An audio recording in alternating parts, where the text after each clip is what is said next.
మీ business ఏదైనా మీ ఊర్లో promotion చేయాలంటే అది సుమన్ టీవీతోనే సాధ్యం. ఇప్పుడే సంప్రదించండి. హాయ్ హలో నమస్తే, వెల్కమ్ టు సుమన్ టీవీ. నేను మీ ప్రశాంతి. ఈరోజు మనం విశాఖపట్నం మధురవాడ పిఎం పాలెం దగ్గర ఉన్నటువంటి వేదాంత హాస్పిటల్కి అయితే వచ్చేసాం. ఇక్కడ మనతో పాటు ఈరోజు డాక్టర్ ప్రకాష్ లాలం గారు ఉన్నారు. Hi everybody, I am Dr. Prakash Lalam, pediatrician and consultant, senior consultant Vedanta Women and Children Hospital, Madhurwada, Visakhapatnam.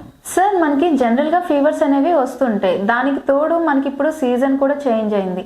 అంతేకాకుండా సీజనల్ ఫీవర్స్ వస్తుంటాయి కదా, అవి రాకుండా మనం తీసుకోవాల్సిన జాగ్రత్తలు ఏంటి? Very good question.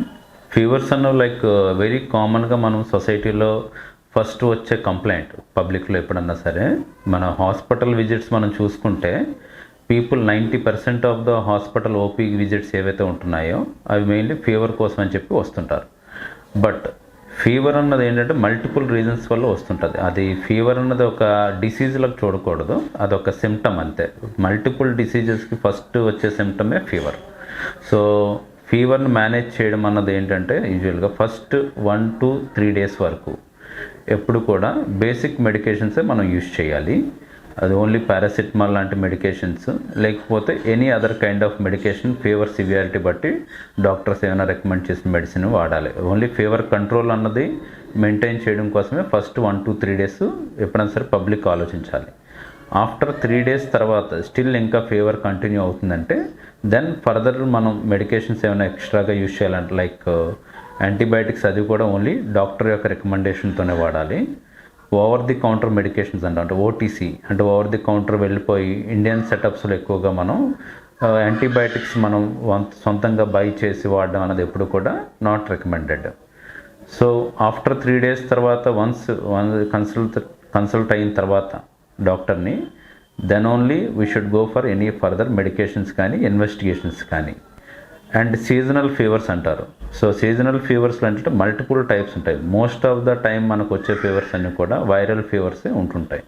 And bacterial fevers అనేవి కూడా they will be there, but వాటి యొక్క పర్సంటేజ్ చాలా తక్కువగా ఉంటుంది.